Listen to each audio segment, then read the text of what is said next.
जय जय श्री हरिवंश हंस हंसिनी लीलारती। जय जय श्री हरिवंश भक्ति में जाकी दृढ़मति। जय जय श्री हरिवंश रटत श्री राधा राधा। जय जय श्री हरिवंश सुमिरि नाशय भव बाधा।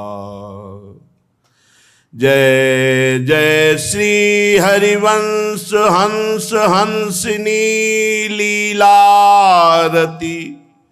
जय जय श्री हरिवंश भक्ति में जाकी दृढ़मति। व्यास आस हरिवंश की, व्यास आस हरिवंश की। सुजय जय श्री हरिवंश चरण शरण मोहि सदा। रसिक प्रशंस प्रशंस जय जय श्री हरिवंश। वंदे राधा मोहन मुदारम। वंदे राधा मोहन मुदारम। श्री वृंदावन घन बीथिन बीथिन कुंज निकुंज विहारम। वंदे राधा मोहन मुदारम। ये जोरी प्रमुदित निरखी मनोहर रतिपति विमद सुमारम। रसिक अनन्य शरण आधारन। दासी जन परिवारम। दासी जन परिवारम। वंदे राधा मोहन मुदारम। श्याम शरीर गौर तन चीर पयोधर भूषण भारम। परिरंभन चुंबन धन संग्रह अधर सुधा आधारम। वंदे राधा मोहन उदारम। वंदे राधा मोहन मुदारम। मंदहास अवलोकनी अद्भुत उपजत मदन विकारम। सहज रूप गुण नागर आगर वैभव अकह अपारम। यह रसनित पीवत जीवत है व्यास बिसरी संसारम वंदे राधा मोहन मुदारम वंदे राधा मोहन मुदारम। बंदो श्री राधा मोहन की प्रीति, बंदो श्री राधा मोहन की प्रीति। एक प्राण द्वे देह, हरद चून लो रची समीति। बंदो श्री राधा मोहन की प्रीति। एक एक बिनु जिए ना, सारस जोरी कैसी प्रीति। गौर श्याम तन घन दामिनी लो, राजत विपिन बसीति। बंदो श्री राधा मोहन की प्रीति। विविमुख चंद्र चकोर नयन रस, पीवत कलप गए सब बीत। चारि चरण से बिनु ब्यासहि, चारि चरण से बिनु ब्यासहि। अनत नहीं परतीति। बंदो श्री राधा मोहन जू की प्रीति। बनी श्री राधा मोहन जू की जोरी। नील पीत पट भूषण भूषित, गौर श्याम तन गोरी। बनी श्री राधा मोहन जू की जोरी। दुख मोचन चल लोचन चार्यो, चितय करत चित चोरी। चितय करत चित चोरी। चितय करत चित चोरी। दुख मोचन चल लोचन चार्यो, चितय करत चित चोरी। बंक निशंक चपल भ्रुभंग, अनंग नचावत होरी। बनी श्री राधा मोहन जू की जोरी। नाचत अंग सुधंग किशोरहि, शिखवत कुंवरी किशोरी। शिखवत कुंवरी किशोरी। गावत पियहि रिझावती नागरी, सुख सागर में बोरी। बनी श्री राधा मोहन जू की जोरी। नव निकुंज कमनीय कुसुम, शयनीय सुरंग रची भोरी। बिहरत व्यास स्वामिनी की, उपमा कहूँ भामिनी कोरी। बनी श्री राधा मोहन जू की जोरी, बनी श्री राधा मोहन जू की जोरी। अनंत करुणा वरुणालय प्रभु अपने जनों के लिए एक विशिष्ट अवतार धारण करते हैं जिसे अर्चा विग्रह अवतार कहते हैं।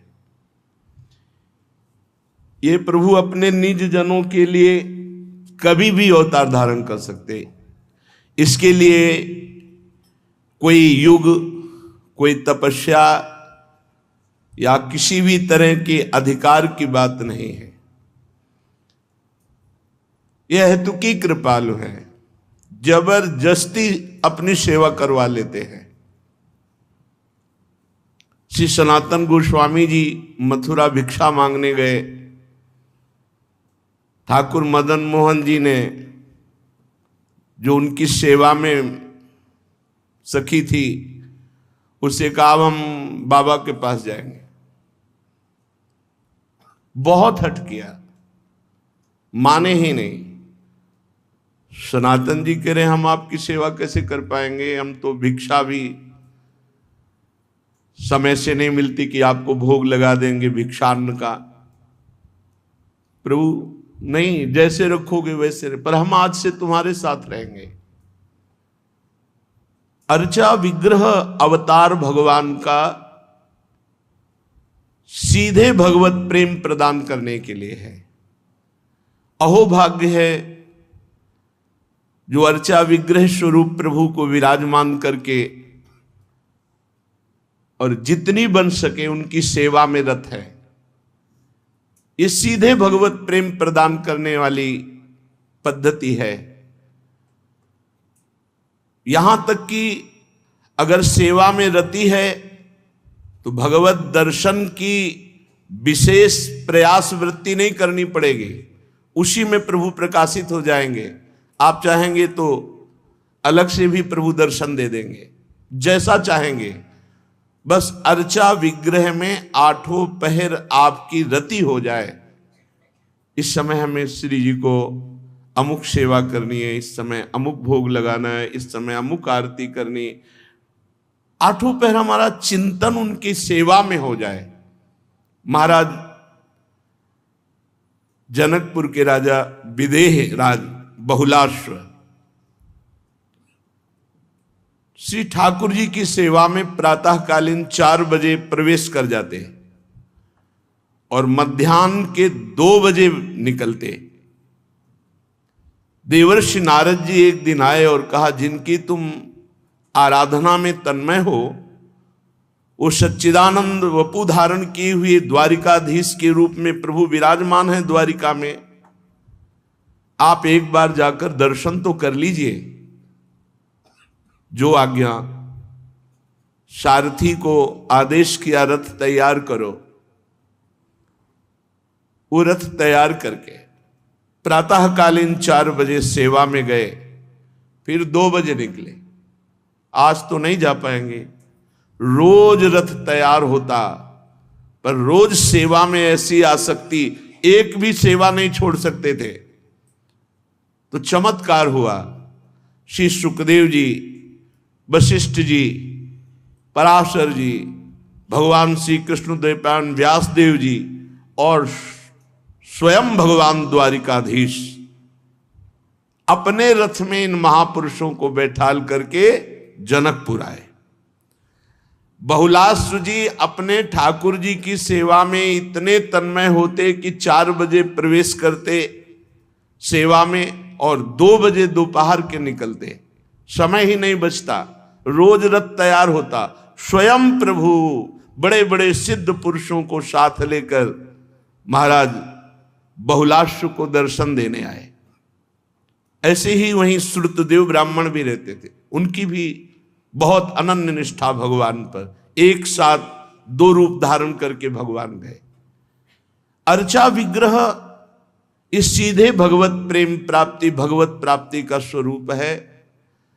जिनको भगवान की कृपा से अगर भाव बैठ रहा हो तो जरूर ठाकुर जी विराजमान करो। कई बार कहा है, अपने घर के स्वामी श्री राधा वल्लभ लाल को बना लो और अपने को सेवक बना लो, और जो भी खाओ पियो उनको पवा के पाओ, उनको सुला के सो।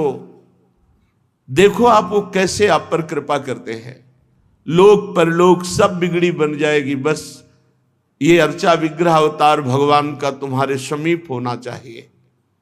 सच्ची मानिए, ये चित्त चोर है जो हम बहुत प्रयास करते हैं कि हमारा मन प्रभु में लग जाए तो भोगों में भागता है, और जिस दिन हमारे प्रभु हमारे चित्त को चुरा लेंगे तो हटाए नहीं हटेगा। तो चित्त चुराते कैसे हैं? जब हम प्रभु से अपनापन थोड़ा भी कर ले तो हमारे चित्त को चुरा लेते। वो अपनापन होता है ठाकुर सेवा से। आप देखो, पाठ करो कहां मन जाता है, जप करो देखो कहां मन भाग के जाता है, नाना प्रकार के प्रपंच में दौड़ता रहेगा। और ठाकुर सेवा करो, अगर थोड़ा भी मन गया तो पत्रावली बिगड़ जाएगी। मन जा ही नहीं सकता जब ठाकुर जी का श्रृंगार कर रहे हैं आप। थोड़ा भी अपनापन है तो मन जा ही नहीं सकता। वो चित्त चोर हैं, वो चित्त को चुरा लेते हैं और विविध प्रकार की लीलाएं करते हैं। इसलिए जिनका शरीर थोड़ा भी सेवा लायक है तो ठाकुर सेवा विराजमान कर लो। अर्चा विग्रह तुम विराजमान कर लोगे तो जब तुम्हारा कोई सेवा करने वाला नहीं होगा तो वो तुम्हारी सेवा करेंगे। तुम देख लेना, विश्वास कीजिए, जब तक आप सेवा लायक है तब तक आप कीजिए। जब आप नहीं होंगे सेवा लायक तो वो आपकी करने लगेंगे। पग चापूं और सेज बिछाऊं, नौकर बनूं हजाम, हाकू बैल बनो गडवारो, बिना तनख्वाह रथवान, यही तो मेरे मन में ठनी, भगत मेरे मुकुट मणि।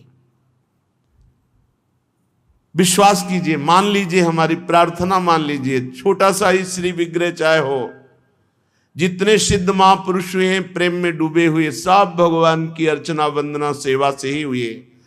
मीरा जी अपने ठाकुर को गिरधर को साथ ही रखती थी, छाती से लगाए रखती थी। जाके सिर मोर मुकुट मेरो पति सोई, मेरे तो गिरधर गोपाल दूसरो न कोई। अर्चा विग्रह में एक अपना अधिकार हो जाता है। हम जब चाहे तब उनको पवाएं, जब चाहे उनको सुलाएं, जैसे चाहे उनके साथ खेलें। वो हमारे ठाकुर है, वो हमारे प्राण प्रीतम है। और प्रभु भी यही चाहते हैं, खुलकर खेलना चाहते हैं, वो खुलकर आपसे मिलना चाहते हैं। भगवान अपनी भगवत्ता भूल जाएं और जीव अपना जीवत्व भूल जाए और दोनों प्रेम स्वरूप होकर खेले, ऐसी ये भक्ति की सामर्थ्य, प्रेम की सामर्थ्य, दूसरे किसी में ऐसी सामर्थ्य नहीं। सहज प्रेम प्रदान करने वाले कृपालु अर्चा विग्रह प्रभु हैं। उनसे अपना नाता जोड़ लो, अपना चित्त उनसे जोड़ लो। देखो, श्री स्वामी जी महाराज के लाडले बांके बिहारी जी, हरिवंश महाप्रभु के लाडले श्री राधा वल्लभ लाल जी, श्री गोपाल भट्ट जी के लाडले श्री राधा रमण जी। देखो कितने लाड़ लड़ाते हुए वंश परंपरा से हम सौभाग्यशाली हैं कि हम वृंदावन वासी हैं। हमारे ठाकुर जी हमारे समीप विराजमान हैं। ऐसे ही आप भी चाहे जहां दूर देश में रहते हो, वृंदावनाधीश्वर युगल सरकार की सेवा जरूर विराजमान करें। फिर आप देखें, जो भी रूखा सूखा बने उनको अर्पित करें तो आप देखेंगे वो आपको कितना प्यार करते हैं। श्रीपाद प्रबोधानंद जी महाराज प्रेम की कसौटी को प्रकट कर रहे हैं। अगर ये कसौटी है तो प्रेम तुम्हारे हृदय में प्रकाशित हो जाएगा। प्रेम ही सार वस्तु है। चाहे जितना ज्ञान हो, प्रेम ना हो तो ज्ञान किसी काम का नहीं। ढाई आखर प्रेम के पढ़े सो पंडित होए, वही ज्ञानी है। पंडित माने ज्ञानी, वही ज्ञानी है जो प्रेम को प्राप्त हो गया है। वही बड़ा विद्वान है जो प्रेम की पोथी पढ़ ली। ढाई अक्षर का है प्रेम, ढाई आखर प्रेम के पढ़े सो पंडित होए। पर ये प्रेम की कसौटी है जो इस श्लोक में वर्णन कर रहे हैं। नैव प्रेक्ष मुखम स्त्रिया विषयिणः संभाष्य नैव क्वचित केशामप्यति पृच्छतामपि पुरो न व्यज्य दैन्यानि च नाशां कश्चिदादधन्न च ददद्दोषान् यथा लाभतः संतुष्टो वसराधिका पदरसा विष्टोत्र वृंदावने। यदि प्रेम प्राप्त करना चाहते हो तो गृहस्थ हो तो अपनी पत्नी में भी अंदर से आसक्त ना हो। बाहर से व्यवहारिक प्रेम तो ठीक है, अंदर से आसक्त हो जाने पर भगवत प्रेम का अधिकार खो देंगे। सब में भगवत भाव रखकर प्रीति करने का आदेश तो है, सब जीवन सो प्रीति, पर रीति निभाता अपनी रीति सकाम भाव का त्याग करके भगवत भाव से प्रीति करना। देखो पुरंजनी में आसक्त हुआ, पुरंजन तो अगला जन्म स्त्री का हुआ, और भगवान की विश्व मोहिनी माया विविध रूप धारण करके हमारे समय को नष्ट करती। बस ये आप समझना है, जो समय हम एकाग्र होकर सच्चिदानंद प्रभु के चिंतन में व्यतीत करते, वही एकांतिक समय हमारा सकामता से युक्त करके, बाह्य वृत्ति करके और दैन्य अधीनता करके भगवान का विस्मरण करा देना, ये भगवान की मोहिनी माया का प्रभाव है। तो कह रहे हैं नैव प्रेक्ष मुखम स्त्रिया विषयिणा। जो भगवत प्रेम प्राप्त करना चाहता है उसको ये नियम लेना ही पड़ेगा, पर घृणा न करे। नफरत की भावना, घृणा की भावना, हे भावना करोगे तो कीन हो इस कबहू अभिमाना सुख हो वंचा कृपा निधाना। भगवान 1 मिनट में रद्दी कागज बना देंगे। जिसको यह अभिमान हो गया मैं जितेंद्रिय हूं, मैं ब्रह्मचारी हूं, और घृणा बुद्धि से अन्य की तरफ देखना, हे बुद्धि से भ्रष्ट होगा, पक्का भ्रष्ट होगा, कोई नहीं बचा सकता। चरणों में प्रणाम करके झुक के निकल जाओ। अहंकार करके निकलोगे तो फिर माया निकलने नहीं देगी। ये वो प्रचंड माया है जिसको अनिर्वचनीय कहा गया है, अचिंत्य कहा गया है। जैसे भगवान अनिर्वचनीय अचिंत्य, ऐसे भगवान की अचिंत्य माया है, सोच ही नहीं सकते क्या रूप रख सकती है। भजन मार्ग में अपने भजन को बचाना, बचा के बढ़ाना, बढ़ा के पचाना। जो पचा गया वही प्रेमी, और जो वमन कर गया वही विषयी।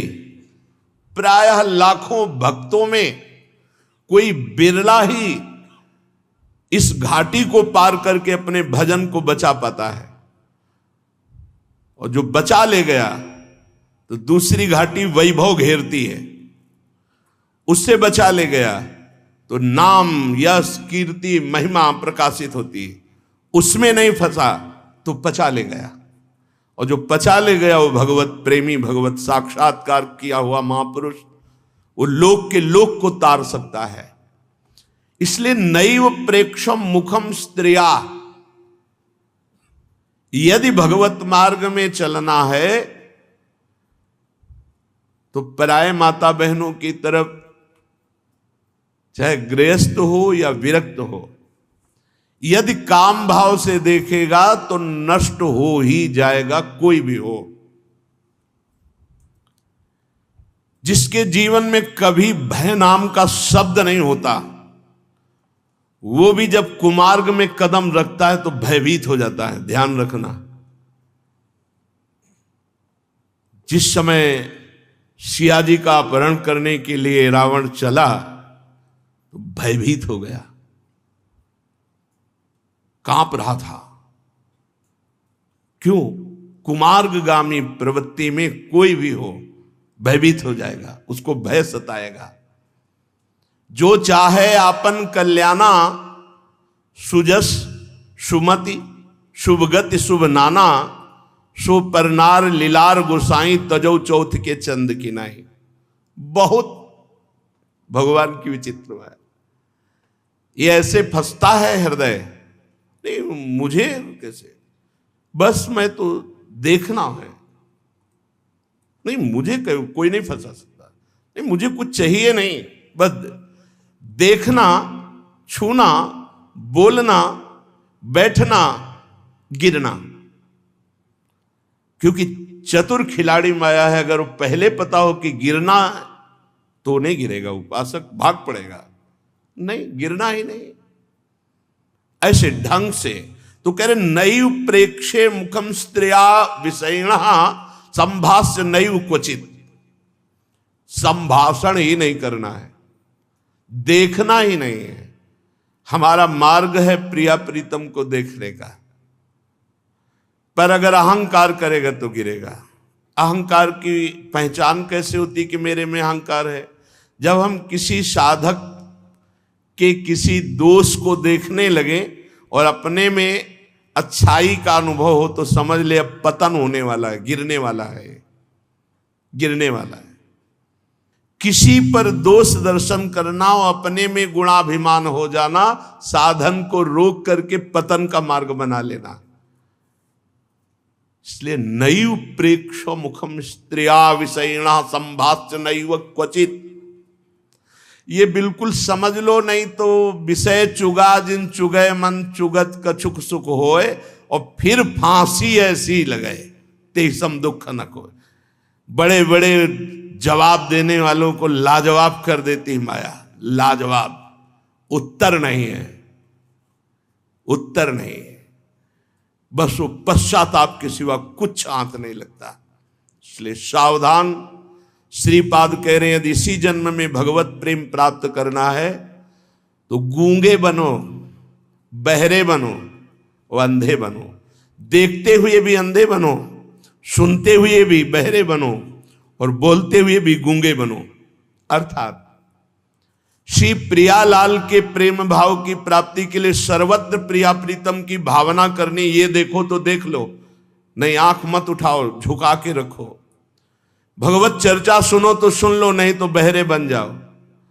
भगवत वार्ता बोलो तो बोलो, सत्य बोलो तो बोलो, नहीं तो मूक हो जाओ। जीत जाओगे, जीत जाओगे। बहुत देखने वाले, बहुत सुनने वाले, बहुत बोलने वाले डूब गए। नैव प्रेक्ष आदेश कर रहे, ना देखो, देखोगे फंस जाओगे। अभी इतनी हिम्मत नहीं है कि देखकर निकल जाओ। कैसे फंसा जाता है? अंदर फंसा जाता है। बाहर एक सेकंड दृश्य देखा, मछली क्रीड़ा कर रही है, सौभरी जी महाराज, मछली तो क्रीड़ा करके चली गई, लेकिन उनके अंदर में जो जाल फेंक गई मैथुन सुख का, 50 मानधाता की पुत्रियों से ब्याह के, 50 पुत्रियों से। एक क्षण देखा, एक वैश्या अन्य पुरुष से आलिंगन चुंबन आदि कर रही, अजामिल की वृत्ति अंदर से ऐसी फंसी कि पूरा जीवन उसी में निकाल दिया, पूरा जीवन उसी में। एक दृश्य पूरे जीवन की धरा को बदल के रख दिया। एक सात्विक संयमी धर्मात्मा पुरुष व्यभिचारी वैश्यागामी बन गया। ये तो संतों की कृपा रही कि पुत्र का नाम नारायण रख दिया, तो अंतिम बात बना दी भगवान ने। केसा मप्यति पृच्छतामपि पुरो न व्यज्य दैन्यानि च। जब माया में आसक्ति हो जाती है ना, तो उसकी पकड़ होती है अंदर, और अंदर लगता मैं इसके बिना जी नहीं सकता। वस्तु हो या व्यक्ति हो या पदार्थ हो, कुछ भी हो, जब माया आसक्त करती है तो लगता है इसके बिना मैं नहीं जी सकता। और जब ये आ जाए कि इसके बिना नहीं जी सकता, तो भगवान को पुकारना तो वही बचा लेंगे, नहीं तो किसी की ताकत नहीं कि बचा सके। क्योंकि बुद्धि तो पहले मारी गई। जिसने कह दिया कि मैं इसके बिना नहीं जी सकती, तो न्याय करने वाली जो आपको हटाने वाली थी बुद्धि, वो तो फंस चुकी है। अब आप कौन करे? वो हरि। जब अंदर आने लगे मैं इसके बिना जी नहीं सकता, तो पुकारो हरि को, श्री जी को पुकारो। अब कोई दूसरा रास्ता नहीं बचा, वही हटा सकते हैं। कह रहे हैं कि अतिशय पूछने पर किसी को अपने हृदय की कभी गुप्त बात न बतावे। केसा मप्यति पृच्छता मपि पुरो न व्यज्य दैन्यानि च। अपनी कमजोरी की बात किसी के भी कान में नहीं पड़नी चाहिए। साधक सावधान। जबकि कहा जाता है कि अपने कमजोरी की बात यदि सभा में कही जाए तो वो दूर हो जाती है, लेकिन यहां श्रीपाद बहुत प्रवीण महापुरुष हैं। केसा मप्यति पृच्छता मपि पुरो न व्यज्य दैन्यानि च। किसी के बहुत पूछने पर भी तुम अपनी कमजोरी कभी मत बता देना। रहीमदास जी महाराज भी कहते हैं, रही मन मन की मन व्यथा, रखिए मन में गोए। सुनी ठिलई हैं लोग सब, बाटी न ले है कोई। जो भगवत मार्ग के पथिक होते हैं उनका हृदय बहुत द्रवित होता है। अरे हरि से, त्रिभुवनपति अव्यक्त परमात्मा से आशिकी कर रहा, कोई छोटी मोटी मार्ग की वृत्ति है? और वो अगर घूमी किसी वस्तु, व्यक्ति, स्थान, पदार्थ में, बहुत जोर की होगी। महाराज धनुर्दास जी महाराज अपनी पत्नी को एक क्षण भी बिना देखे जी नहीं सकते थे। अगर सामान लाने बाजार जाना है तो आप नहीं जा सकते थे, पत्नी जाती थी। और पत्नी को छाता लगाए, ऐसे धूप न पड़े और रूप ऐसे देखते, ऐसे ही आ सकते। चिंतामणि के लिए सर्वस्व न्यौछावर कर दिया बिल्व मंगल जी ने, सर्वस्व। वो क्या जाने, जब देखा कुछ पास नहीं रह गया तब तिरस्कार। जब तिरस्कार होता है तब मार्ग फिर दिखाई देता है। हा कृष्ण, हा कमल लोचन। ऐसा सुना है संतों के मुख से कि गोस्वामी तुलसीदास जी भी अपनी अर्धांगिनी में इतना प्रिय भाव रखते थे कि जब से ब्याह होके आए तब से कभी विदा ही नहीं किया। एक बार अवसर मिला तो विदा हुआ, तो फिर वो ऐसा वर्णन, तो उन्होंने कहा जैसा तुम इस चाम से प्यार करते हो, अगर राम से प्यार करते तो तुम्हारा जीवन सार्थक हो जाता। वो द्रवित हृदय होता है, भक्तों का द्रवित हृदय हो जाता है। ये तो स्त्री पुरुष शरीर आदि के राग की बात। हिरण के बच्चे में देखो कितना द्रवित हृदय होता है। जैसे इष्ट से प्रेम, ऐसा भरत जी ने हिरण के बच्चे से प्रेम किया। बस इष्ट भाव नहीं था, हर समय उसी का चिंतन, उसी का दुलार, उसी हिरण का जन्म हुआ। ये द्रवित हृदय बहुत संभालने की जरूरत है। अपनी कमजोरी केसा मप्यति पृच्छता मपि पुरो न व्यज्य दैन्यानि च। कभी किसी से अपनी दीनता की बात न कहे, नहीं रौंद दिए जाओगे। पक्का गुप्त रखो हृदय की बात, हृदयेश्वर भगवान के सिवा किसी और से नहीं तो रौंद दे गए। माया का जो परिकर है, काम क्रोध लोभ मोह मद मत्सर, ये रौंद देगा। रहीमन मन की मन व्यथा, रखिए मन में गोए छुपा के। और भगवान और गुरुदेव बस केवल ये, नहीं तो सुनी ठिलई हैं लोग सब, उपहास करेंगे और अवसर पाकर आक्रमण करेंगे हमारी कमजोरी का, हमारी कमजोरी का दुरुपयोग करेंगे। बहुत सावधान। पहला सूत्र है, नैव प्रेक्षो मुखम स्त्रिया विषयणा संभाष्य नैव क्वचित। बहुत सुंदर बात है। नेत्र को संभालिए, नहीं देखना। और संभाषण, ऐसी कोई विषय संबंधी बात मत कीजिए विषयी पुरुषों से, मारे जाओगे, बुरा फंस जाओगे। बिल्कुल विश्वास कीजिए, बहुत चतुरता से, प्रवीणता से इस माया से निकला जाता है। रामाई भजन ते चतुर नर, जो भगवान का भजन करते हैं बहुत प्रवीण होते हैं, पर अगर अहंकार हो जाएगा तो उनको भी गिरना पड़ेगा।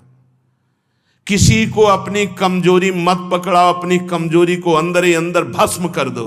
भगवान के भजन के प्रभाव से अंदर जो दाह पैदा होती है उसी में सब वासनाएं भस्म हो जाती हैं।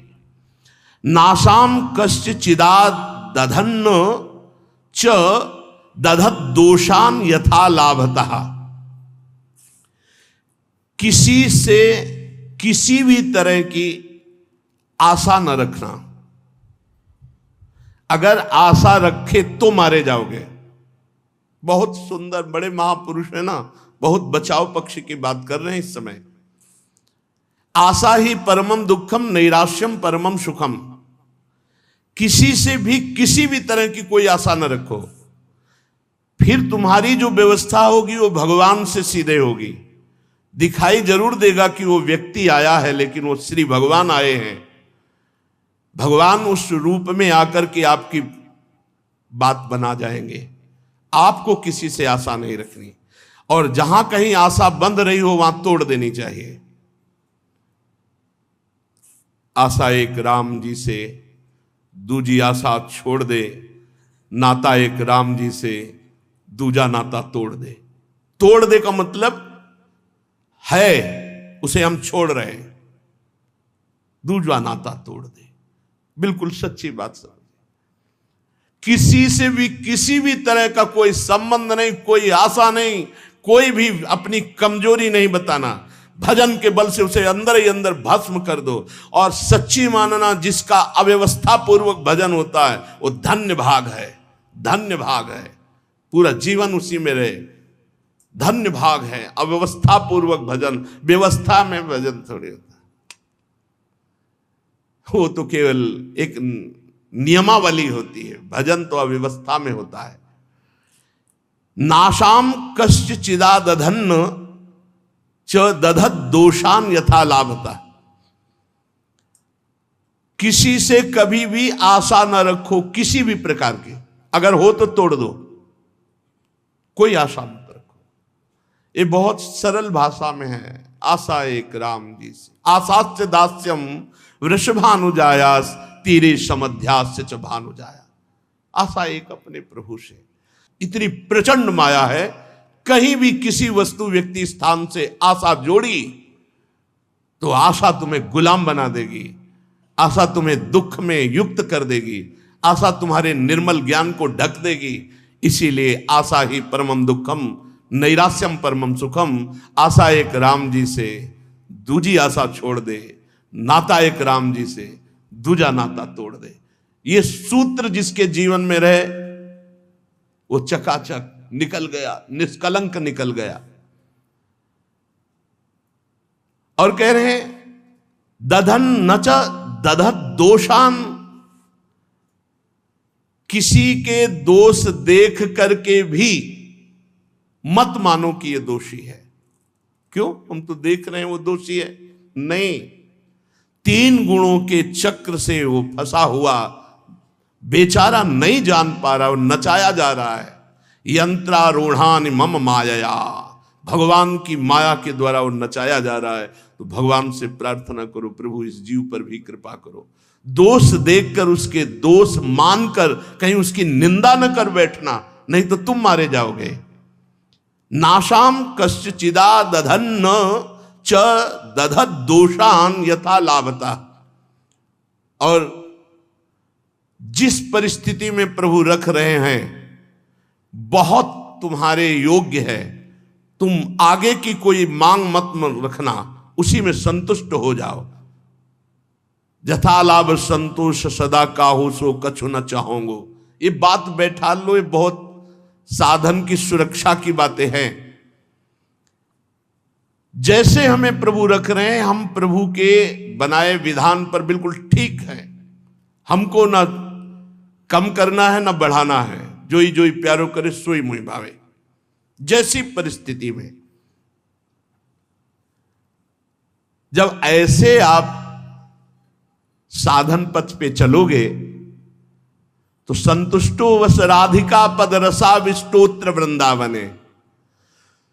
ऐसे संतोष धन वाले उपासक के हृदय में श्री राधा किशोरी के चरण कमल का प्रेम आवेश जागृत होता है। किसके? जो किसी भी स्त्री की तरफ भोग दृष्टि नहीं देखता, कभी किसी विषय संबंधी वार्ता नहीं करता, जो कभी किसी को अपनी कमजोरी नहीं बताता, जो कभी किसी से दीनता भर करके आशा नहीं करता, जो किसी के दोष नहीं देखता, जो यथालाभ संतुष्ट रहता है, उसके हृदय में श्री किशोरी जी के चरणारविंद का प्रेम आवेश जागृत होता है और उसे दिव्य वृंदावन का दर्शन और अखंड वास प्राप्त होता है। हमारे उर वृंदावन और दिव्य स्निग्ध स्वर्ण गौरांग रोचि सिंधुल्लोलैर्लुम्पति दिग्विभागम जियात कृष्ण प्रेम माधुर्य सीमा वृंदाटव्याम कापि दिव्य किशोरी। जो दिव्य हैं, निकुंज देवी हैं, जो तपाए हुए स्वर्ण कांति गौरीमा लिए हुए, जैसे समुद्र में विशाल तरंगें उठती रहती हैं, ऐसे हमारी प्रिया जो महारानी जी के श्री अंग में सुंदरता की लहरें उठती रहती है। यह कौन बात जो अबहीं और अबहीं और अबहीं और है। और श्री कृष्ण प्रेम के माधुर्य की चरम सीमा है। वो दिव्य किशोरी श्री वृंदावन में सदोत्कर्ष रूप से विराजमान है, जो शुद्ध अंतःकरण का, जैसा ऊपर के श्लोक में वर्णन किया गया, ऐसा उपासक है। उसके हृदय में ऐसे राधा किशोरी के चरणारविंद का प्रेम प्रकाशित होता है। चलते हैं श्रीमद् भागवत महापुराण। प्रसंग चल रहा है महाराज मनु के बड़े पुत्र प्रिव्रत, उनका पावन चरित्र। उन्होंने अपने तपोबल से 7 द्वीप और 7 समुद्र प्रकट किए। जम्बूद्वीप, लक्षद्वीप, सालमली द्वीप, कुशद्वीप, क्रौंच द्वीप, शाक द्वीप, पुष्कर द्वीप। खारे जल का समुद्र, ईख के रस का समुद्र, मदिरा का समुद्र, घी का समुद्र, दूध का समुद्र, मट्ठे का समुद्र और मीठे जल का समुद्र। महाराज प्रिव्रत ने बर्हिस्मती से आग्नेद्र, इद्वजिह्व, यज्ञबाहु, हिरण्यरेता, घृतपृष्ठ, मेधातिथि, वीतिहोत्र, ये जो 7 पुत्र, इनको इन 7 द्वीपों का अधिपति बनाया। 3 पहले सुन चुके हैं, वो बाल ब्रह्मचारी परम सन्यासी हैं। तो 10 पुत्र ये बर्हिस्मती से। ऊर्जस्वती नाम की एक कन्या, जिसका विवाह भगवान शुक्राचार्य जी से किया। शुक्राचार्य जी की पुत्री शुक्र कन्या देवयानी के नाम से प्रसिद्ध हुई, जिनकी चर्चा कल हुई थी। राजन, जो भगवान श्री हरि का निरंतर भजन करते हैं, वो 6 इन 2 क्षय पर विजय प्राप्त कर लेते हैं। पहला क्षय भूख, प्यास, शोक, मोह, जरा, मृत्यु। भूख, प्यास, शोक, मोह, जरा, मृत्यु, इन 6 का प्रभाव नहीं पड़ता जो निरंतर चित्तवृत्ति भगवान श्री हरि के भजन में जोड़े हैं। और ये 6 भगवत भक्तों में 5 ज्ञानेंद्रियां और 1 मन, ये 6 अपना प्रभाव नहीं दिखा पाते। जैसे पूरे विश्व को गुलाम बनाए हैं मन और इंद्रियां, तो भगवत भक्तों को मना खष्टान इंद्रियाणि प्रकृतिस्थान करसती, ऐसा नहीं, वो परमात्मा की तरफ ले जाते हैं, मन और इंद्रियों को वश में कर लेते हैं। 5 ज्ञानेंद्रियों और मन का प्रभाव उनके ऊपर नहीं पड़ता। 6 भूख, प्यास, शोक, मोह, जरा, मृत्यु।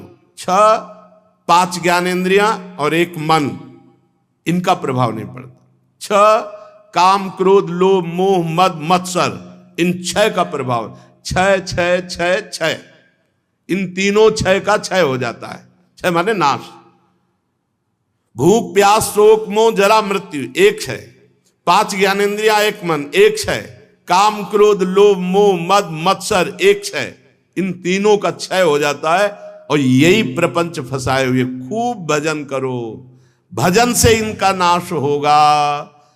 खूब प्रवचन कर लो, प्रवचन सुन लो, लेकिन नाम जप नहीं करोगे तो इनका नाश नहीं होगा। भजन से बहुत बल। भगवत भक्तों में ऐसा होना कोई आश्चर्य की बात नहीं, क्योंकि सर्व सामर्थ्यशाली भगवान का नाम जपो करते हैं। अगर कोई नीच से नीच पुरुष भी हो, पापी से पापी भी पुरुष हो, और वो भगवान का नाम उच्चारण कर ले, यहां तो लिखा है एक बार उच्चारण कर ले तो नरक नहीं जाएगा। रजिस्टर में एक बार लिखा है कि पूरे जीवन में पापाचरण किया, एक बार बोला राधा, एक बार बोला कृष्ण, एक बार बोला हरि, तो भारी पड़ जाएगा यमराज जी को हिसाब करना। नीच से नीच पुरुष भी भगवान के नाम का केवल एक बार, ओहो, विदूर विगता सकृदा ददीति यन्नामधे मधुना सजहाति बंधम।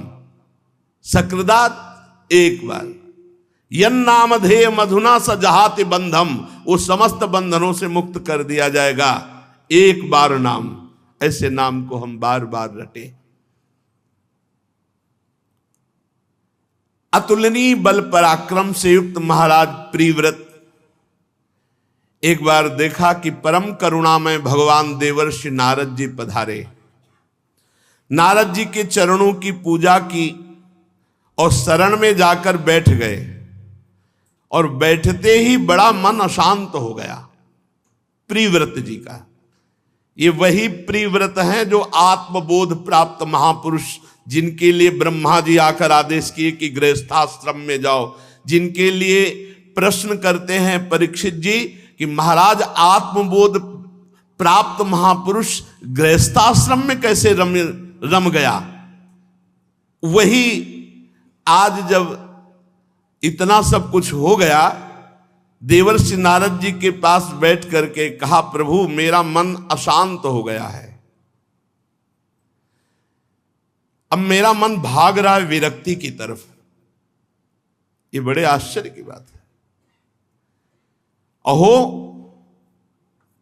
जो शब्द लिखा है, अहो कितना बुरा ये माया का प्रपंच है। महाराज प्रिव्रत करे, मेरे अंदर विषय लोलुपता पैदा कर दी। ये कभी कोई न सोचे, कभी कोई न सोचे, मरे मन में भी जीवित करके।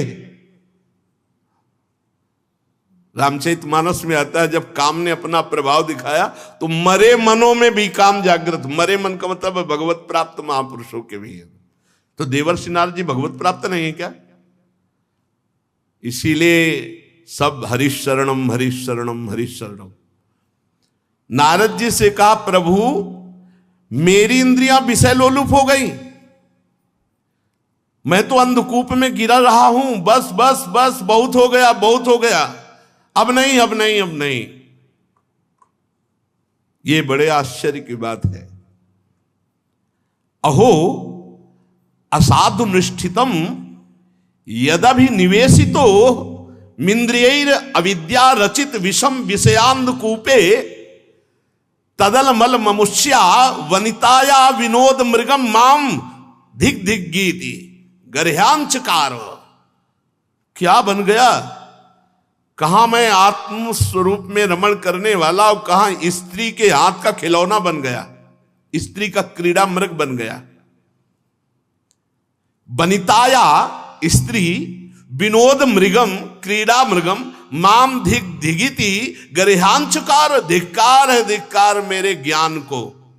मैं बड़ा ज्ञानी बनता था, स्त्री के हाथ का खिलौना बन गया और उसने मुझे विषयांधकूपे, विषय के अंधे कुएं में ढकेल दिया और मैं ऐसे नाचा जैसे मदारी बंदर को नचाता है, ऐसे मुझ आत्मज्ञानी को नचा दिया।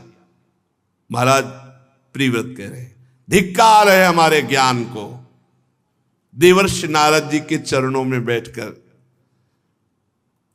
देवर्षि नारद जी ने कहा,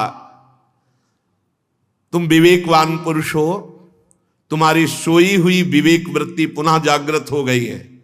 त्याग करो तत्काल सारे संसार के इस राज्य पाठ का, मोह का, राग का, भोग का।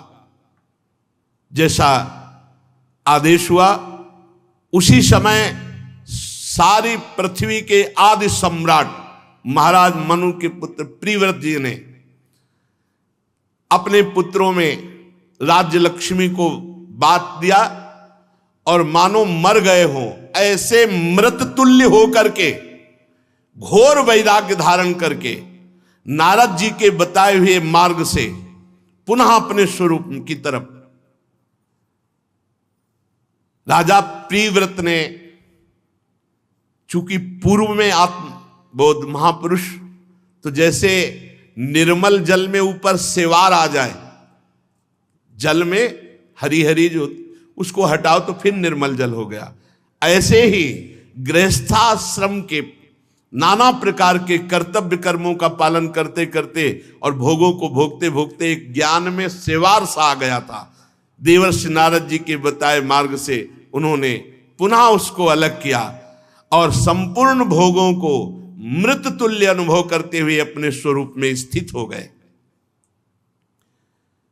महाराज प्रियव्रत जब अपने स्वरूप में स्थित, तो राजा आग्नेयद्र बने और जम्बूद्वीप का पुत्र की तरह प्रजा का पालन करते हुए एक बार वे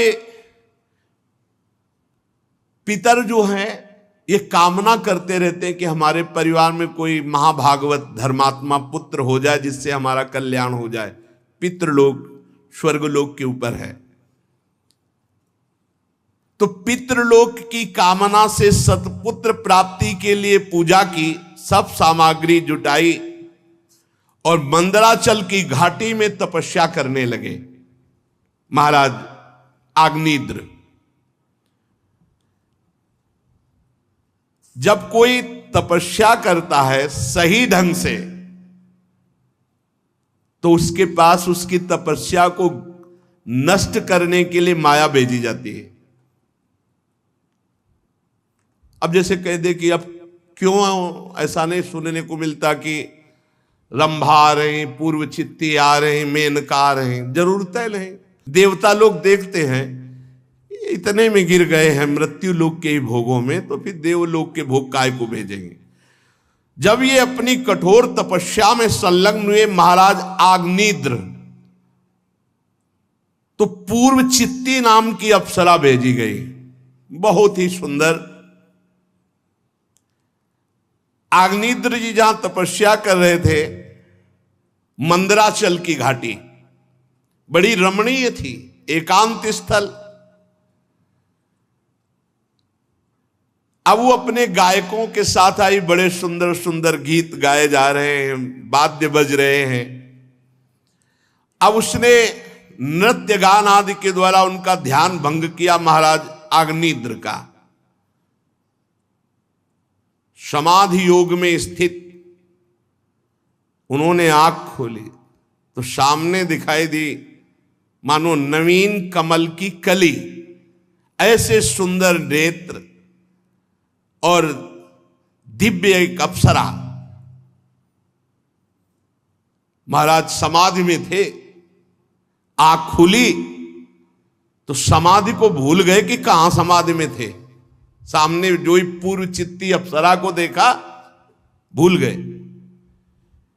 वही विलासपूर्ण गति, क्रीड़ा, चापल्य, लज्जा, विनय युक्त चितवन। कामदेव ने देखा कि बढ़िया अवसर है। क्या बढ़िया अवसर है? अप्सरा को नीचे से ऊपर तक देख रहे हैं, समाधि में थे, संभलने का होश अवसर नहीं दिया जाता, होश नहीं दिया जाता। कामदेव ने अपने फूलों के बाण संधान करके, अब तो महाराज ने इशारा किया, डरो मत, दूर क्यों, नजदीक आ जाओ।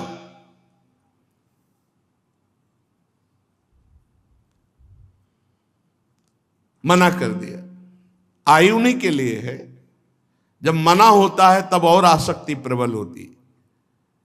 उठ खड़े हुए और इतने आसक्त चित्त एक दृष्टि में हो गए कि उन्होंने कहा, का तुम चिकीर्षसि च किम मुनिवर शैले मायासिका भगवत पर देवताया विज्ञे बिभर्षि धनुषी सुहृदात मनोर्थे किम वा मृगान मृगय से विपिने प्रमत्तान।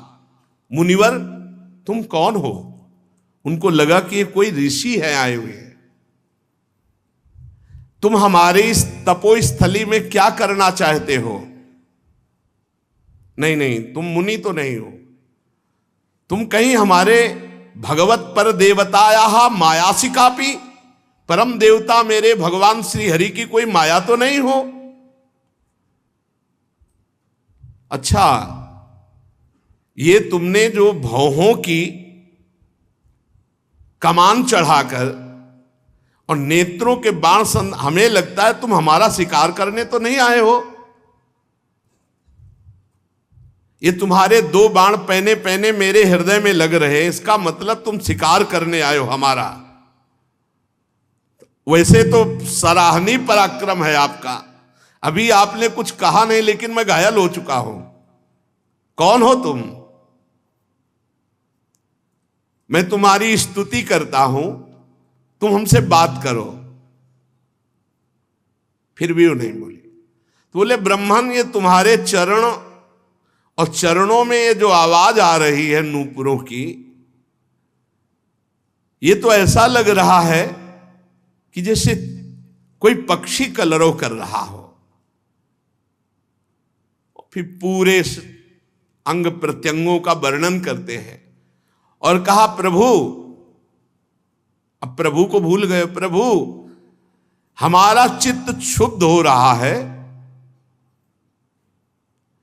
तुम्हारे शरीर से बड़ी सुगंध आ रही है, तुम कौन सा भोजन करते हो?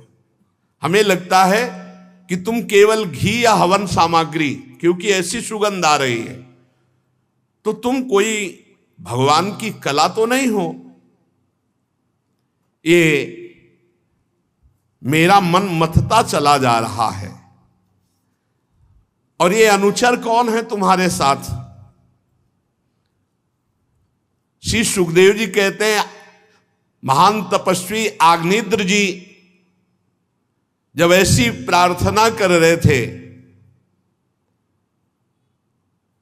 तो उस अप्सरा ने उसी समय उनसे संभाषण किया और धीरे धीरे बात करते करते महाराज को अपने अधीन कर लिया और कई हजार वर्ष तक उनको सुध नहीं आने दी।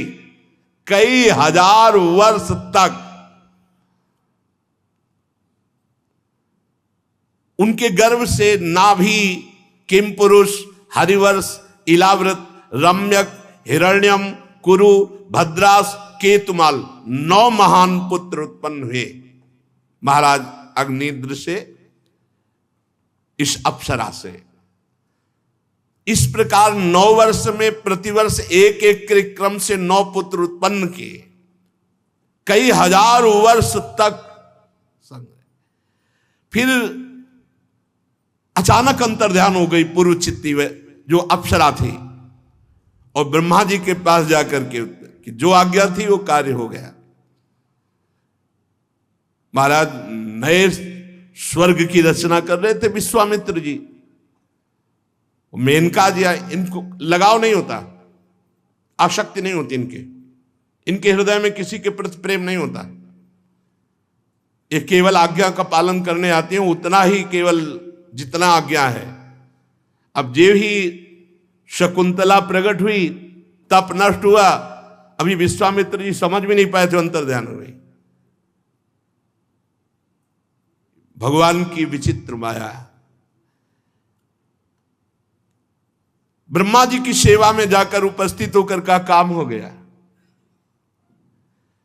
बहुत सावधान, यदि भगवत प्राप्ति करनी है, भजन करनी है, तो ये जो महापुरुष जन आज प्रथम श्लोक की जो व्याख्या हुई उसको जीवन में धारण कर ले।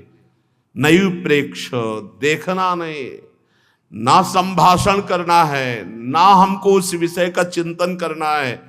अगर इसी जन्म में भगवत प्राप्ति करनी तो थोड़ा सा अपने आप को संभालिए। अगर थोड़ी भी छूट दे दी इंद्रियों की तो बहुत रपटते चले जाओगे। आग्नेयद्र जी ने जब देखा कि अप्सरा अंतर ध्यान, अब कुछ अच्छा नहीं लगा, तब फिर वही तपस्या याद आई।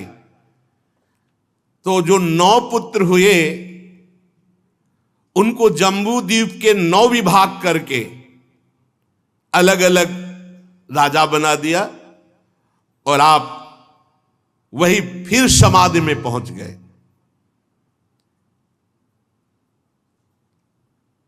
जब भगवत चिंतन परायण पुरुष विषय में जाता है तो उसे ज्यादा दिन कोई आसक्त नहीं रख सकता, क्योंकि पूर्वाभ्यास उसका उठेगा और उसे पुनः वहीं स्थित कर देगा। पर समय तो जाता है ना, और इसमें प्रारब्ध भी बहुत जोर का होता है, पूर्व प्रारब्ध भी बहुत बलवान होता है। बहुत से कारण मिलते हैं तब कहीं वो योद्धा फंसता है, ऐसे नहीं फंसता। बहुत से कारण होते, अभिमान हो गया, परदोष दर्शन हो गया, प्रारब्ध पूर्व जन्म का उपस्थित हो गया और वासना का आक्रमण हुआ। देवता अपने अपने इंद्रियों के द्वार में बैठे उसे, तब वो कहीं योद्धा परास्त। लेकिन वो हरि का जो जन होता है वो परास्त नहीं होता। जिस समय जैसे होश आया वो फिर अपने स्वरूप में उसी जगह पहुंच जाएगा। ना में भक्ता प्रणश्यति, भगवान ने कहा मेरे भक्त का नाश नहीं होता। आग्नेयद्र जी ने विचार किया कि अरे मेरे परम पुरुषार्थ को अप्सरा ने अपहरण कर लिया। फिर उन्होंने समस्त भोगों का त्याग करके अपनी चित्तवृत्ति प्रभु में लगाया और शरीर छोड़ दिया। महाराज आग्नेयद्र के परम धाम सिधारने के बाद नाभि आदि 9 भाइयों ने मेरु देवी, प्रतिरूपा, उग्र दृष्टि, लता, रम्या, श्यामा, नारी, भद्रा, देवीति नाम की 9 कन्याओं से विवाह किया।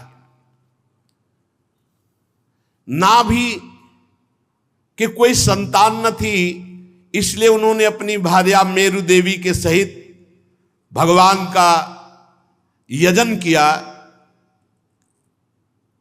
यद्यपि सुंदर अंग वाले श्री भगवान द्रव्य, देश, काल, मंत्र, ऋत्व, दक्षिणा और विधि इन यज्ञ के साधनों से सहज में नहीं मिलते, तथापि वे भक्तों पर तो कृपा करते ही हैं। इसलिए महाराज नाभि ने श्रद्धा पूर्वक विशुद्ध भाव से जब भगवान की आराधना की, तब उनका चित्त अपने भक्त का अभीष्ट कार्य करने के लिए उत्सुक हो गया और भगवान सर्वथा स्वतंत्र हैं। भगवान यज्ञ से प्रकट हो गए। जब महाराज नाभि ने पुत्र प्राप्ति के लिए आराधना की, भगवान रेशमी पीताम्बर धारण किए हुए, विशाल वक्षास्थल, श्रीवत्स चिन्ह, अजान बाहु, लंबी भुजाएं, गले में बनमाला, कौस्तुभ मणि, बड़ा सुंदर भगवान का स्वरूप। ये देखकर ऋत्वज, सदस्य, यजमान सब खड़े हो गए और जैसे निर्धन को धन मिल जाए ऐसे सब आनंदित होकर सबने भगवान के चरणों में अर्घपाद्य अर्पित करके प्रणाम किया। और फिर ऋत्वजों ने कहा, हे पूज्यतम, हम आपके अनुगत भक्त हैं, हमारे आप परम पूजनीय हैं, इसलिए बार बार मैं आपका पूजन करता हूं। किंतु हम आपकी पूजा करना क्या जाने, हम तो बस आपके चरणों में प्रणाम करते हैं और महापुरुषों से जो सीखा है वही हम आपकी सेवा करते हैं। प्रभु, हम सब प्रपंच में ही फंसे हैं, तो आपके गुणगान करने में हम असमर्थ हैं। आप साक्षात परमेश्वर हैं, आप अपनी कृपा से प्रसन्न हो जाइए। यदि कोई आपका वर्णन करने का साहस करेगा तो जैसे किसी की बुद्धि सीपी हो और वो समुद्र को नापना चाहे तो कितने दिनों में नाप पाएगा, पूरा जीवन लग जाए तो भी नहीं नाप पाएगा। ऐसे ही प्रभु हमारी बुद्धि बहुत छोटी है, आपकी महिमा अपार है, हम कैसे आपका यश गान करें। यदि कोई भक्त दीन होकर एक पत्ता तुलसी, दूब का अंकुर या कोई फूल या कोई फल दे दे तो आप बहुत मानकर संतुष्ट हो जाते कि इसने बहुत दे दिया। दीन होकर, दैन्य होकर के। प्रभु हम तो समझते हैं कि आप केवल अपनी कृपा से प्रसन्न होते हैं। ब्रह्मादिक परम पुरुषों की अपेक्षा आप सर्वात श्रेष्ठ हैं। हे यज्ञ पुरुष, हमने तो बुलाया भी नहीं हो, आप करुणावश आ गए हैं। ये आपकी अहेतुकी कृपा है। पूज्यतम, हम सबसे बड़ा वरदान ये पा गए कि ब्रह्मादिक के वरदायक आपका दर्शन पा गए। हमारे नेत्र सफल हो गए, हमारा जन्म लेना सफल हो गया। नेत्र की सफलता, जन्म लेने की सफलता, भगवान का साक्षात्कार। आपका दर्शन तो वो पाते हैं जो रात दिन आपका मंगलमय चिंतन करते रहते हैं और वैराग्य से प्रज्वलित हुई ज्ञानाग्नि के द्वारा अंतःकरण के राग द्वेष को भस्म कर देते हैं और जिनका स्वभाव सम और शांत है, वो आत्माराम मुनिगण आपका दर्शन पाते हैं। प्रभु, गिरना, ठोकर लगना, छींकना, जम्हाई लेना, बुखार आना या और कोई कष्ट होना, इन समयों में आपका जो स्मरण करते हैं उनके सकल अमंगलों का नाश हो जाता है। गिरते समय ठोकर लग गई या छींक में या जम्हाई में, जब जम्हाई आती हो तो जरूर नाम लेना, वैसे तो हर समय नाम लेना चाहिए, पर जम्हाई नहीं आती उस समय राधा राधा। अगर जम्हाई के समय नाम उच्चारण नहीं किया तो अंदर पाप प्रवेश करेगा। राम राम कही जे जमुहाही, तिन्हि न पाप पुंज समूहाही। अगर आप ऐसे ही करते तो बेमतलब में पाप अंदर जा रहे। राधा राधा बोलो, कृष्ण कृष्ण बोलो। देखो क्या कह रहे, गिरते समय अचानक राधा, ठोकर लगते समय राधा, छींक आवे तो राधा, जम्हाई आवे तो राधा, बुखार में है तो राधा, या कोई भी दुख है तो राधा। उसका परम मंगल हो जाता है, उसका अनिष्ट नहीं होता। आहा, हे प्रभु भक्तवत्सल दीन बंधु, एक प्रार्थना और है। प्रभु, कोई ऐसी वस्तु नहीं त्रिभुवन में जो आप दे न सके, फिर भी आपसे कुछ मांगना ऐसा है जैसे चक्रवर्ती सम्राट से भूसा मांगना। पर हम मांग रहे हैं अपने लिए नहीं, अपने यजमान के लिए। हमारे यजमान राजर्षि नाभ हैं, इनके कोई संतान नहीं है और ये यज्ञ भी संतान के लिए ही कर रहे थे। आप कृपा करके प्रकट हुए हैं। तो प्रभु, वैसे आपकी माया का पार पाना बड़ा कठिन है, हम माया से ही प्रेरित होकर बोल रहे हैं। देवादिदेव, आपकी कृपा से सब काम बन जाता है, इसलिए हम अज्ञानियों की धृष्टता क्षमा करें और मेरे महाराज को पुत्र हो ऐसी आप कृपा करें। भगवान ने कहा, कैसा पुत्र हो चाहते हो? तो समस्त ऋतुजों ने कहा, प्रभु जब आप प्रकट हुए हो तो आप ही जैसा पुत्र हो। तो श्री भगवान ने कहा, अहो बता हम ऋषियों, भवत भी रवित गिरभीर वर सुलभ मभियाचितो यद मुष्यात्मजो मया सदृशो भूयादिति ममाहमेवाभिरूपः। ऋषियों बड़े असमंजस की बात कह दी, मेरे जैसा पुत्र तो मैं ही हूं। इसका मतलब राजर्षि नाभि के पुत्र रूप में मैं प्रकट हूं, मैं तो अद्वितीय हूं। मैं नाभि के यहां अवतार लूंगा। आप सब ऋषियों की प्रार्थना स्वीकार हुई। महारानी मेरु देवी के सुनते हुए भगवान अंतर ध्यान हो गए। परीक्षित, उस यज्ञ में महर्षियों द्वारा भगवान के प्रसन्न किए जाने पर नाभि का परम प्रिय हुआ।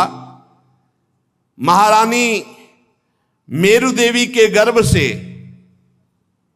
महाराज नाभि की पत्नी मेरु देवी शुद्ध सत्वमय विग्रह धारण करके भगवान ऋषभ देव जी के रूप में प्रकट हुए। भगवान का अवतार परमहंसों के चर्या, अवधूतों की चर्या, ये मार्ग प्रशस्त करने के लिए भगवान ऋषभ देव जी के रूप में प्रकटे। जो ही जन्म भगवान ने लिया, वज्र अंकुश आदि चिन्ह चरणों में बने हुए थे।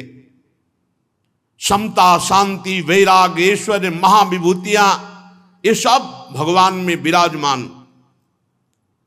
राजा, मंत्री, प्रजा, ऋषि, ये सब प्रसन्न हो गए देख करके। ऐसा तेज, ऐसा ऐश्वर्य, यश, पराक्रम, प्रबलता कि ऋषियों ने नाम रखा ऋषभ। ऋषभ माने श्रेष्ठ, जिसे कोई परास्त न कर सके, ऋषभ। भगवान का नाम हुआ ऋषभ देव। नाभिनंदन के रूप में भगवान ऋषभ देव जी प्रकट हुए, साक्षात श्री हरि। अभी ये कुछ ही समय के थे कि इंद्र ने वर्षा बंद कर दी। तो उन्होंने पिताजी से कहा, आप चिंता मत कीजिए, और अपनी योग माया से इस भारतवर्ष का नाम पहले अजनाब वर्ष था, अजनाब वर्ष, खूब वर्षा करवाई। पूरी प्रजा को सुखी देखकर नाभि जी बड़े प्रसन्न हुए कि हमें महायोग पति भगवान श्री हरि पुत्र रूप में प्राप्त हुए हैं। खूब लालन पालन किया। उनके सौभाग्य का क्या वर्णन, जिनके भगवान पुत्र बने हों। जब और थोड़ा सयाने हुए भगवान ऋषभ देव जी, तो देखा संपूर्ण प्रजा स्वाभाविक भगवान ऋषभ देव जी से प्रेम करती है। तो राज्य अभिषिक्त चक्रवर्ती सम्राट पद पर ऋषभ देव जी को, और हाथ जोड़कर प्रार्थना की कि प्रभु हमारा काम हो गया। और अपनी पत्नी मेरु देवी को लेकर बद्रिका आश्रम गए, और वहां ये पहले समाधि में थे, अब फिर समाधि में। यही देखो, शास्त्र देखो, पहले भगवत चिंतन परायण, फिर माया में, गृहस्थी धर्म में, फिर भगवत चिंतन परायण। पत्नी सहित बद्रिका आश्रम, वहां जाकर के भगवत समाधि में स्थित हो गए और अपने शरीर का त्याग कर दिया। भगवान श्री हरि के रूप में नर नारायण की आराधना करते हुए उन्हीं के स्वरूप में लीन हो गए। इनके सौभाग्य का वर्णन कौन कर सकता है, जिनके पुत्र रूप में भगवान श्री हरि ऋषभ देव जी के रूप में प्रकट हुए। भगवान ऋषभ देव जी इस अजनाब वर्ष, ये जो अजनाब आज भारतवर्ष कहा जाता है, इसका नाम पूर्व में अजनाब खंड, अजनाब वर्ष, गुरु वरण किया, गुरुकुल का सेवन किया, फिर गुरुदेव से शिक्षा प्राप्त करके गुरु दक्षिणा दी। ये पूर्व में विधान था गुरु दक्षिणा देने का। अगर गुरु दक्षिणा नहीं दी गई तो उसकी शिक्षा दीक्षा पूर्ण नहीं मानी जाती। पूर्ण तभी मानी जाती थी जब गुरु दक्षिणा या गुरु कह दे कि हमें नहीं चाहिए, नहीं तो गुरु के मांगे हुए के अनुसार। ऐसा महाभारत में कई जगह पाया गया कि जाओ तुम गुरु माता से पूछ लो क्या गुरु दक्षिणा। गुरुदेव को यथोचित गुरुदक्षिणा देकर गृहस्थाश्रम में प्रवेश करने की आज्ञा ली। पहले गुरुकुलवास, गुरु शिक्षा दीक्षा, फिर गुरुदक्षिणा देना, फिर गुरु गृहस्थाश्रम में गुरु आज्ञा से प्रवेश। फिर देवराज इंद्र की कन्या जयंती से भगवान ऋषभ देव जी का विवाह हुआ। श्रौत स्मार्त दोनों प्रकार के शास्त्रोपदिष्ट कर्मों का आचरण करते हुए जयंती से अपने समान गुण वाले 100 पुत्र उत्पन्न किए। उन 100 पुत्रों में सबसे बड़े पुत्र थे महायोगी भरत जी, जो कई बार उदाहरण में आते रहते हैं, जड़ भरत रूप में या भरत रूप में। सबसे अधिक गुणवान और महिमाशाली भरत जी बड़े पुत्र थे। उन्हीं के नाम से इस अजनाब खंड का नाम भारतवर्ष हुआ, महायोगी भरत जी के नाम से। उनसे छोटे थे कुशावर्त, इलावर्त, ब्रह्मावर्त, मलय, केतु, भद्रसेन, इंद्रस्प्रक, विदर्भ और कीकट। ये 9 राजकुमार शेष 90 भाइयों से बड़े एवं श्रेष्ठ थे। इनसे जो छोटे थे वो बहुत बड़े योगीश्वर हुए। 9 कवि, हरि, अंतरिक्ष, प्रबुद्ध, पिप्पलायन, आविर्होत्र, द्रुमिल, चमस, करभाजन। ये भागवत धर्म से युक्त महायोगी परमहंस सन्यासी, जो आगे 11 स्कंद में इनके उपदेश सुनने को मिलेंगे। इनसे छोटे जो 81 पुत्र थे, पिता की आज्ञा पालन करने वाले, अति विनीत महान वेदज्ञ, निरंतर यज्ञ करने वाले, ये ब्राह्मण रूप होकर पुण्य कर्मों का, यज्ञों का अनुष्ठान करने वाले हुए। बड़े भरत जी, उनसे 9 ये जो कुशावर्त, इलावर्त, ब्रह्मावर्त, मलय, केतु, भद्रसेन, इंद्रस्प्रक, विदर्भ, कीकट 90 हो गए। उनसे 9 कवि जी, हरि जी, अंतरिक्ष जी, प्रबुद्ध जी, पिप्पलायन जी, आविर्होत्र जी, द्रुमिल जी, चमस जी, करभाजन जी। फिर उनसे छोटे 81 जो है ये अपनी महिमा से युक्त ब्राह्मण हो गए। ये निरंतर यज्ञ और भगवान की आराधना में मगन रहने वाले हुए। भगवान ऋषभ देव जी सर्वतंत्र स्वतंत्र परमात्मा हैं। उनको कोई माया या कोई प्रपंच या गृहस्थी थोड़ी फंसा सकती है। शम, शांत, सुहृद, कारुणिक, धर्म, अर्थ, यश, संतान, भोग, सुख, मोक्ष, सुख, ये सब साधक के लिए हैं। भगवान तो परमात्मा स्वरूप हैं। फिर भी उन्होंने गृहस्थ में रहकर कैसे महापुरुष गृहस्थ का सेवन करते हैं दिखाया। भगवान सब कुछ जानते हुए भी जो ब्रह्म ऋषि जन उनकी आज्ञा के अनुसार चलते हैं, जैसी वो विधान बताते हैं वैसे ही भगवान करते ऋषभ देव जी। द्रव्य, देश, काल, आयु, श्रद्धा, ऋत्व सब उन्हीं से हैं, पर जैसा आदेश ब्रह्म ऋषि जन करते वैसा स्वयं भगवान करते। ये आचरण है। वैसे भी रामावतार, कृष्णावतार सब में देखो भगवान गुरुजनों के चरणों का आश्रय लेते, उनकी आज्ञा के अनुसार चलते हैं।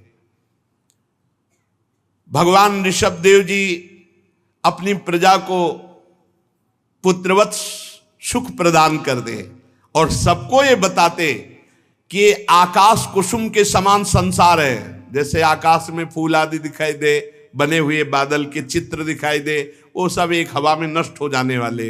ऐसे ये मायाकृत संसार काल के द्वारा नष्ट हो जाने वाला है। इसलिए प्रजा को समझाते कि कोई भी एक क्षण भी भगवान की आराधना किए बिना व्यर्थ मत जाने दो।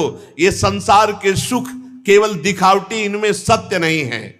भगवान ऋषभ देव जी ने एक दिन अपनी पूरी प्रजा को बुलाया, अपने पुत्रों को बुलाया और उपदेश किए। शुभ उपदेश आगे। श्री राधा वल्लभ लाल की जय।